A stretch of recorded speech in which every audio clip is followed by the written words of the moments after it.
নমস্কার বন্ধুরা, welcome to মায়ের রান্না।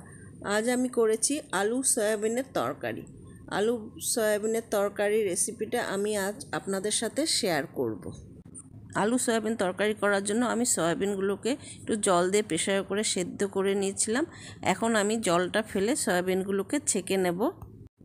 এখানে আমি কড়াইতে 2 টেবিল স্পুনের মতো সর্ষের তেল দিয়ে ওখানে জিরে ও এলাচ দারচিনি একটু ফোড়ন দিয়ে আলুগুলোকে ডুমো ডুমো করে কেটে নিয়েছি। আর পেঁয়াজটা কুচি করে কেটে আমি একটু ভেজে নেব। আলু পেঁয়াজ ভাজা হয়ে গেছে।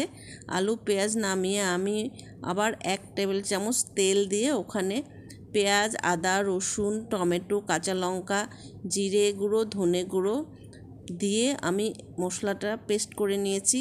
এবার একটু নুন আর হলুদ দিয়ে আমি মশলাটাকে খুব ভালো করে কষিয়ে নেব। মশলাটা ভালো করে কষানো হয়ে গেলে যে সেদ্ধ সয়াবিন ও ভাজা আলু আর পেঁয়াজটাকে আমি একসাথে মশলাতে দিয়ে আমি খুব ভালো করে কষিয়ে নেব। এখানে মশলার সাথে আমি সেদ্ধ সয়াবিন ও ভাজা আলু পেঁয়াজটা দিয়ে খুব ভালো করে কষিয়ে নেব। এটা খুব ভালো কষানো হয়ে গেছে। এবার আমি এখানে গরম জল দিয়ে দেব। আমি এখানে 1 চামচ চিনি দেব।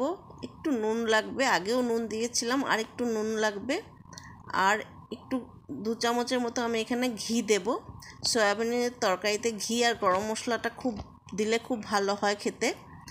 আর আমি এখানে 2টো এলাচ, 1 টুকরো দারচিনি আর 2টো লবঙ্গ একসাথে থেতো করে আমি নামানোর আগে দিয়ে দেব। এবার আমি সমস্ত কিছু মিশিয়ে গ্যাসটা সিম করে 2 মিনিটের জন্য ঢাকা দিয়ে তারপর নামিয়ে নেব।